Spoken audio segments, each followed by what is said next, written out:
प्रणाम, नमस्कार, बहुत स्वागत है आपका उस कार्यक्रम में जिसका नाम है हे प्रभु आनंददाता। और कार्यक्रम को लेकर आपकी प्रतिक्रिया, आपके विचार, सुझाव, तमाम चीज़ें हमें मिल रही हैं और बहुत उत्साहित कर रही हैं। इसीलिए एक बार फिर मैं वो नंबर व्हाट्सएप का आपको बता देता हूं जो आपकी स्क्रीन के निचले हिस्से पर लगातार नज़र आ रहा है, दिख रहा है, डिस्प्ले हो रहा है।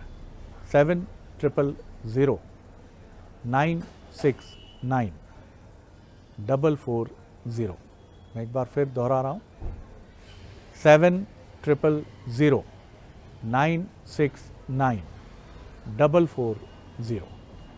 तो आपके मन में भी अगर कोई विचार, सुझाव, कोई प्रश्न, कोई जिज्ञासा है तो आप बेहिचक वो हमसे पूछ सकते हैं। आपके सुझावों का, आपके सवालों का हमें इंतज़ार होगा। और आज जिस विषय को लेकर हम आगे बढ़ रहे हैं वो एक विचार तत्व से जुड़ा विषय है। एक चीज़ हम हमेशा सुनते आते हैं, जिसके पक्ष में भी और जिसके विपक्ष में भी लोग निरंतर दलीलें देते हैं। जो उसके पक्ष में हैं वो कहते हैं कि सत्य प्रताड़ित हो सकता है, परास्त नहीं हो सकता। और जो इसके विपक्ष में हैं वो कहते हैं भैया ये कभी हुआ होता होगा। हम ये नहीं कहते कि सत्य परास्त होता है, लेकिन अब सत्य की कोई वैल्यू नहीं है। अभी हम कुछ समय पहले जबलपुर में थे, वहाँ दो बड़े नेता कांग्रेस और बीजेपी के हमारे साथ थे। प्रहलाद पटेल जी जो केंद्रीय मंत्री हैं और कांग्रेस के सीनियर लीडर और राज्यसभा सदस्य विवेक तनखा जी। प्रहलाद पटेल जी के आध्यात्मिक गुरु रहे हैं परम पूज्य बाबा श्री, और उनका वो कोटेशन उस प्रोग्राम में भी प्रहलाद पटेल जी ने दोहराया कि मेरे परम पूजनीय गुरु हमेशा कहते थे कि सत्य को प्रमाण की नहीं, प्रणाम की आवश्यकता होती है। बात बड़ी सुंदर लगती है। सत्य के सामने तो नतमस्तक ही हुआ जाता है, लेकिन अब ज़माना ये है कि यह हमेशा से ही रहा है। मुझे तो, मैं पीछे लौट कर देखता हूँ तो सत्य सुनकर कितने लोग हैं जिन्होंने सत्य का स्वागत किया। शायद कभी प्रभु श्री राम के समय ऐसा होता हो जब सत्य और सत्य निष्ठा, लेकिन वहाँ भी कुछ चीज़ें जिस तरह से हम देखते हैं राम रावण युद्ध, वहाँ तो बहुत सारी अधर्म और अनीति की बातें भी समझ में आती हैं। तो आखिर सत्य प्रताड़ित हो सकता है, परास्त नहीं। सत्य को प्रमाण की नहीं, प्रणाम की आवश्यकता है। और सत्य है क्या? मैं कह रहा हूँ मेरा सत्य सत्य है, आप कह रहे हैं आपका सत्य सत्य है। जगत, वेद, उपनिषद, पुराण कह रहे हैं कि उनका सत्य सत्य है। तो आखिर ये सत्य है क्या? किसका सत्य सत्य है?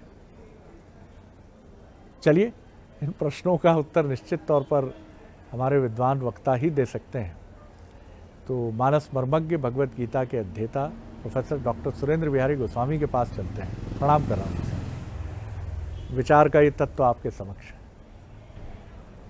शरद जी, आपने आज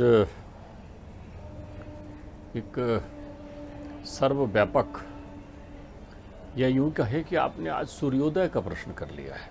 जी जी। प्रत्येक व्यक्ति के जीवन में सूर्योदय आता है। सूर्योदय जब प्रत्येक व्यक्ति के जीवन में आता है तो उसे जाग जाना चाहिए। जब वो जाग जाता है तो फिर सूर्योदय सार्थक हो जाता है। और जो जाग करके सूर्य के दर्शन कर लेता है वो उस सत्य के परम साक्षी देवता के दर्शन कर लेता है जो शाश्वत हैं, जो पूर्व से उदय होकर के पश्चिम में अस्त होते हैं। सत्य पर अपन ने अनेकों ने एक बार चर्चाएं की है, लेकिन आज आपने कुछ विशेष मानसिकता से चूंकि ये प्रश्न उठाया है, प्रताड़ित होने से लेकर जय पराजय सारे बिंदु इसमें शामिल हैं, तो इस पर हम थोड़ी विशिष्ट चर्चा करें। जी। अष्ट प्रकृति का बना हुआ हमारा शरीर है, जो अष्ट प्रकृति से विरक्त होकर प्राप्त करता है वो सत्य है। तो यहाँ आपको सबसे पहले अष्ट प्रकृति को समझना पड़ेगा कि अष्ट प्रकृति है क्या। पहले तो प्रकृति है, जो परिवेश आप देखते हैं, जिसे स्पर्श कर सकते हैं, छू सकते हैं, देख सकते हैं, ये प्रकृति एक तत्व है। ये प्रकृति सत्य है। लेकिन आप प्रकृति में सत्य नहीं है। प्रकृति से उत्पन्न एक मैल है आप, प्रकृति से उत्पन्न एक मैल है। मैल है। अब मैल है मतलब मिट्टी है, मैल है मतलब मिट्टी। तो मिट्टी होते हुए भी प्रकृति के लिए क्यों महत्वपूर्ण है? एक प्रवचन में संत जी प्रवचन कर रहे थे। अब गुरु जी का प्रवचन चल रहा था और श्रोता बैठे हुए थे। एक श्रोता देर से आए, तो देर से आए तो उन्होंने अपना स्थान सामने तय किया और जेब से रुमाल निकाला और जोर से झड़ाया पहले सामने, तो धूल उड़ गई, एक दूसरे को खांसी आ गई और फिर झड़ा कर रुमाल बैठ गई।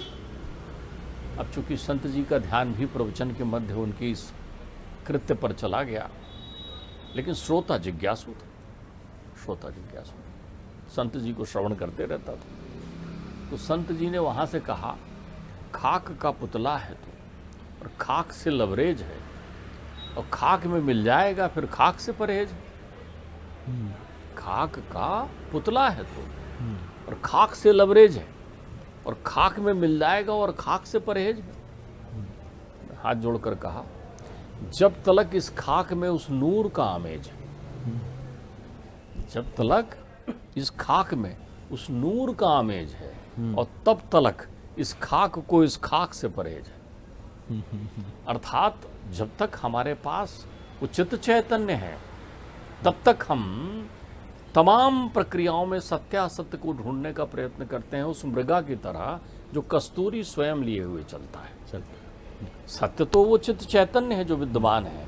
तो एक है पहले नंबर में प्रकृति, प्रकृति के सारे वो तत्व पंच महाभूत जो बने हुए हैं, प्रकृति के पंच महाभूत जो बने हुए हैं। दूसरा, प्रकृति लीला करती है महतत्व की।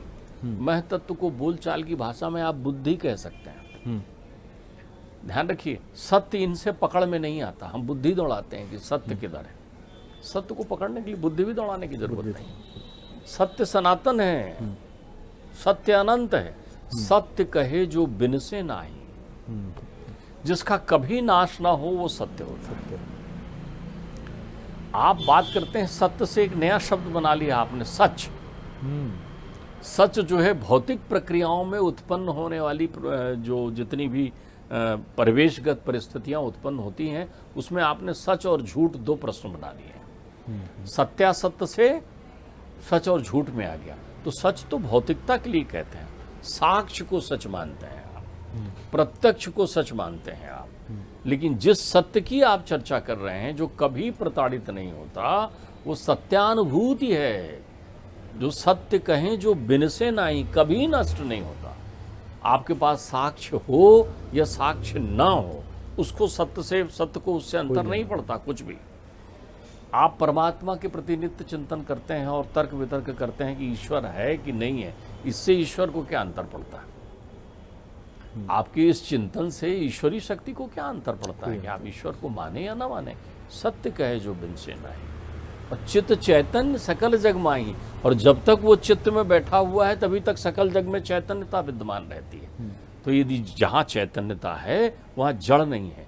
जड़ कौन है? महतत्व। महतत्व कौन है? बुद्धि। ध्यान रखिए, बुद्धि जड़ तत्व है, चैतन्य नहीं है। तो प्रकृति का दूसरा तत्व है बुद्धि। तीसरे तत्व की तरफ जब आप प्रवेश करते हैं, तो तीसरा तत्व अहंकार का है। देखिए, वो अहंकार है। आप जो गर्व और बोलचाल की भाषा में जो अहंकार शब्द आपने चुरा लिया है, वो मैं के लिए चुरा लिया है।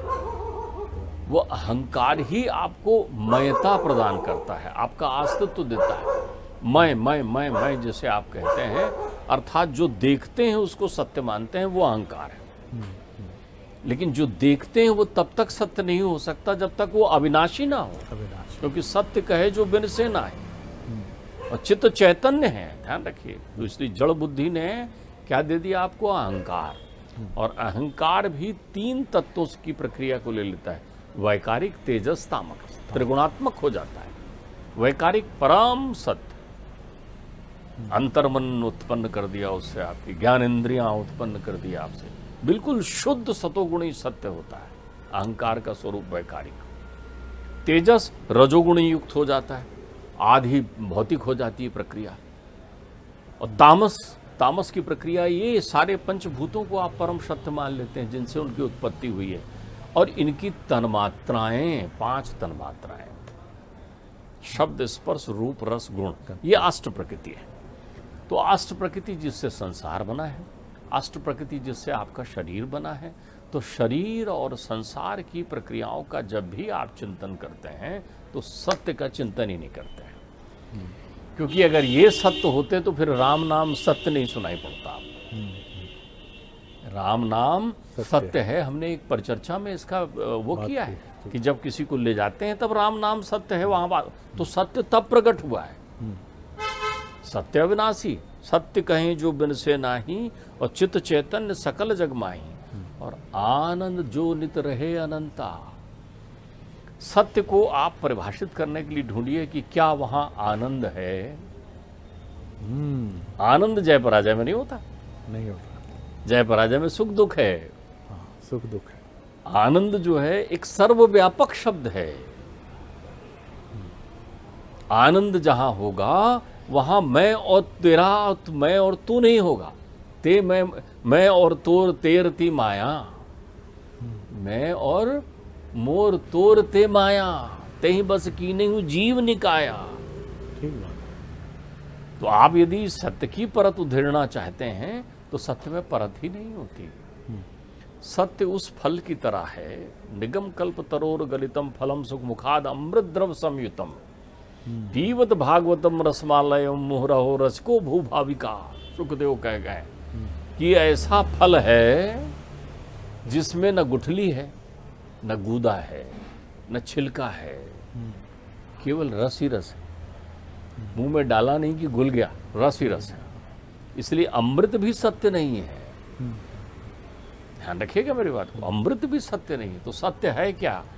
आनंद जो नित रहे अनंता, वाह। और तही कर नाम सच्चिदानंदा। तो सत्य वहां है जहां चित्त की निर्मलता हो, आप चित्त की अनुभूति कर पा रहे हो, और वहां आनंद हो। तो आप आनंद ढूंढिए। आनंद कहां मिलेगा? आनंद की एक और भौतिक परिभाषा है। एक थोड़ा सा अलग तरह का प्रश्न मन में है, पर आप ही बेहतर प्रकाश डाल सकते हैं कि सत्य को प्रताड़ित करने वाले लोग कौन हैं? जो सत्य से डरते हैं, उनके हित प्रभावित होते हैं, और सत्य से आनंद रखने वाले लोग जो सत्य के लिए प्राणोत्सर्ग कर देते हैं। ऐसे संत जिनसे कहा गया कि ये कह दो, और वो ऐसे प्रहलाद नहीं थे वो कि सर कटने के बाद या अग्नि में डालने के बाद अग्नि ने उनका कुछ नहीं किया। अगर उन पर तलवार उठी तो उनके प्राण गए, लेकिन वो आनंद में डूबे होंगे, जैसा मैंने आपसे समझा। जी, आपने बहुत अच्छी बात कही है। जी, अध्यात्म के चिंतन में एक बड़ी विशेषता होती है। जैसे आप देखिए, आज का कोर्ट चल रहा हो और उसमें एक ने किसी दूसरे को मार दिया हो, इतनी ही बात है कि एक ने दूसरे को मार दिया है, तो वहां दोनों पक्ष के वकील चाहे जितनी दलीलें देते रहे, इसने इस कारण से मारा, इसने उस कारण से मारा, न्याय वहां टिका होता है कि क्या एक ने मारा है दूसरे को। वो केवल यही प्रमाण लेंगे जिस आधार पर आप गए हैं कि मारा, वो ही उतनी चीज उनको निकालना है। वो मूल स्वरूप पर टिके रहते हैं। प्रताड़ित सत्य कभी नहीं होता। सत्य पथ के तपस्वी पथिक को आप प्रताड़ित करते हैं, उस पथ पर चलने वाले को। सत्य को थोड़ी प्रताड़ित करते हैं। ठीक बात है, ध्यान रखिएगा। सत्य थोड़ी प्रताड़ित होता है। सत्य नहीं होता। सत्य तो आपको प्रताड़ित होने से बचाता है। क्यों? शरीर प्रताड़ित हो रहा होता है। जिस व्यक्ति का आप सिरच्छेदन कर रहे होते हैं, वो मनी मन सोचता है कि परमात्मा, ये तुमने अच्छा किया, या आज का दिन सुनिश्चित किया कि अंतर्चित्त में तुम विद्यमान हो। ये नाशवान शरीर को तभी तो ईसा मसीह कहते हैं, इन्हें नहीं कुछ करना, हे परमात्मा इनको कुछ नहीं करना, क्योंकि ये जानते नहीं कि ये क्या कर रहे हैं। मैं जान गया हूं तुम्हें। प्रताड़ित सत्य नहीं होता। प्रताड़ित वो होते हैं जो इस पथ पर चलते हैं। जब उनकी बहुलता, चारों तरफ पाखंडियों की बहुलता हो जाती है, तो वो उस पथिक को पकड़ते हैं। तो वो तो हीरे की तरह पकड़ा जाता है। जैसे बहुत सारे कांच के बीच में एक हीरा मिल जाए तो बहुत सारे कांच मिलकर तय कहते हैं कि इस हीरे का नाश कर दिया जाए। तो हीरे का हीरत तो कभी नष्ट नहीं हो सकता। तो वो जो अंतर्चित्त का सत्य है, तभी तो सनातन संस्कृति अनेकों अनेक विडंबनाओं के बाद कैसे खड़ी है चुपचाप मुस्कुराते, कि संपूर्ण विश्व आज भी प्रतीक्षा करते रहता है कि नहीं नहीं, भारत क्या बोलेगा, भारत क्या कहेगा, क्योंकि इस भूधरा में सत्यारोपण है, चहुओर है। अच्छा, बहुत बड़ी रात हो गई आपके पास, रात तो उतनी बड़ी होती है ना, लेकिन जब आप वेदना में होते हैं, कष्ट में होते हैं, परेशानियों में होते हैं, तो एक एक पल रात का आपको बड़ा प्रतीत होता है। और जब आप सुख में होते हैं तो प्रकाश जैसी अनुभूति होती रहती है, फिर तो पल कब निकलता है महसूस नहीं होता ना। तो सबसे पहली बात तो ध्यान रखिए, सत्यम एव जयते, जो जयता है बिल्कुल ठीक, वो सत्य है, केवल सत्यम एव है, वो ही सत्य है, वो ही चित्त है, वो ही आनंद है। इसलिए तो परमात्मा का नाम सच्चिदानंद है। तो अगर आप सत्य को आत्मसात कर लेते हैं, यानी परमात्मा की अनुभूति प्रत्यक्ष आपने कर ली, फिर आपका कहीं और ध्यान नहीं जाता। संत जो है अपने ध्यान में रहते हैं। प्रहलाद को थोड़ी मालूम कि आप उसको पर्वत से फेंक रहे हो। प्रहलाद ने तो आंखें बंद कर ली, उसे मालूम है मेरे परमात्मा मेरे साथ हैं, राजी हैं हम उसमें जिसमें तेरी रजा है, इसमें भी वाह है, उसमें भी वाह है। तो अब यहाँ सत्य अन्वेषण करने की आवश्यकता नहीं होती। अन्वेषण से सत्य नहीं मिलता, अन्वेषण से परतें निकाल सकते हैं आपको केवल आत्मानुभूति का विषय करना है। तो मैं आपसे निवेदन कर रहा था कि इस आनंद को कैसे हम महसूस करें। आपने बहुत सुंदर बात कही। मैं आपके इस वाक्य पर ठिठका जब आपने कहा कि सत्य को प्रमाण की आवश्यकता नहीं होती, क्योंकि हमने देखा है कि कई बार न्यायिक व्यवस्था में जो प्रमाण प्रस्तुत होते हैं वो सत्य हैं क्या, ये प्रश्न टंगा भी रहता है। और कई बार वर्षों बाद सिद्ध होता है कि जो प्रमाण थे वो प्रमाण सत्य प्रतीत हो रहे थे, सत्य नहीं थे। देखिए, इसमें एक बात आप समझिए ना, मैंने कह रहा कि जिन चीज़ों को आप प्रमाण से सिद्ध करना चाह रहे हैं, सत्य सिद्ध करने की विषय वस्तु नहीं है। सत्य जो है स्वयं सिद्ध होता है। हाँ, सत्य सिद्ध करने की विषय वस्तु बहुत नहीं है अच्छी भाई, बात। सत्य स्वयं सिद्ध है। जी, जिसको आप जी। सिद्ध करने का प्रयत्न कर रहे हैं वो स्वयं सिद्ध है, उसको किसी प्रमाण की जरूरत नहीं। सत्य किसी आवरण में भी नहीं रहता। मैंने आपसे एक दिन उपनिषद का एक सुंदर उदाहरण दिया था कि बादल चारों ओर छा गए, तो हमने कहा कि बादलों ने सूर्य को ढक लिया है। सूर्य तो वही है, बादलों ने हमें ढक लिया है। हमें ढक दिया। तो हमारी जो बुद्धि है, बुद्धि नाशात प्रणश्यते, तो हमारी बुद्धि जो है वो अष्ट प्रकृति से विरक्त नहीं हो पाती, कहीं ना कहीं है हमारे पास, बड़ी साधना है। आप एक बात समझिए, जिस दिन आपको सत्य के दर्शन हो गए उस दिन परमात्मा के दर्शन हो गए। जिस दिन आपने आनंद की अनुभूति कर ली हमेशा अपने अंतर्चित्त में, आप ध्यान रखिए, सुख की अनुभूति तो प्रत्येक व्यक्ति करता है, तो फिर एक बार अनुभूति कर ले तो बैठ जाए ना, फिर क्या होता है। सत्य वो फल है जिसको एक बार चख लिया तो फिर बार बार चखने की जरूरत नहीं है। आपको बार बार थोड़ी अनुभव करना है। जैसे कहते हैं ना आप कि आज चलो फिल्म देखने चलेंगे, बड़ा मजा आएगा, वहाँ मजा आ रहा है, आपको आनंद नहीं आ रहा है। आनंद की एक बार आपको अनुभूति हो गई तो फिर आपको बार बार आनंद की अनुभूति करने की जरूरत नहीं है, वो तो आपके अंतर्चित्त में हो जाएगा। तो यदि कोई व्यक्ति सत्य जानना चाहता है तो केवल वो जान ले कि वो म्रियमाणस्य है, यही परम सत्य है। कोई बहुत उछलता दिखे, सब चलते हैं भाई, कोई पहले चलता है कोई बाद में चलता है। म्रियमाणस्य जैसे पुतली लोन की, नमक की पुतली समुद्र के अंदर थाह लेने जा रही है, वैसे तुम सत्य को खोजने के लिए कहाँ समुद्र में जा रहे हैं। मोको कहाँ ढूंढे रे बंदे, मैं तो तेरे पास हूँ। तो अगर आप सत्य के दर्शन करना चाहते हैं तो केवल ये अनुभूति आप कर लीजिए कि आप म्रियमाणस्य हैं, आपको शरीर त्याग देना होगा, ये संसार आप छोड़कर जाएंगे। ये अनवरत चलने वाली प्रक्रियाओं में जितने भी लोग हैं वो सब छोड़कर चले जाएंगे। तो जैसे ही इसकी अनुभूति हुई, अब आप सत्कर्म करने लग जाएंगे, झंझट खत्म हो जाएगा, झंझट खत्म हो जाएगा। और यही सबसे महत्वपूर्ण बात है। इसलिए जो परम पूज्य बाबा श्री का कथन है उस पर मोहर प्रोफेसर डॉक्टर सुरेंद्र बिहारी गोस्वामी जी के कथन से लगती है कि सत्य को प्रमाण की नहीं प्रणाम की आवश्यकता होती है, क्योंकि वो तो सत्य है। और प्रताड़ित कभी सत्य नहीं होता। सत्य के मार्ग पर चलने वाले पथिक होते हैं।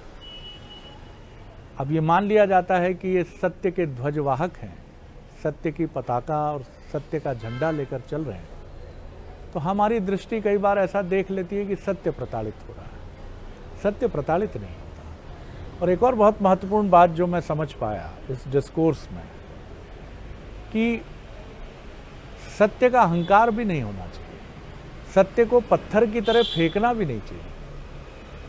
जो सत्यान्वेषी हो जाता है या आनंद को, सत्य के आनंद को समझ लेता है, वो सत्य को भी इतनी विनम्रता से रखता है कि व्यक्ति का जीवन बदल जाता है।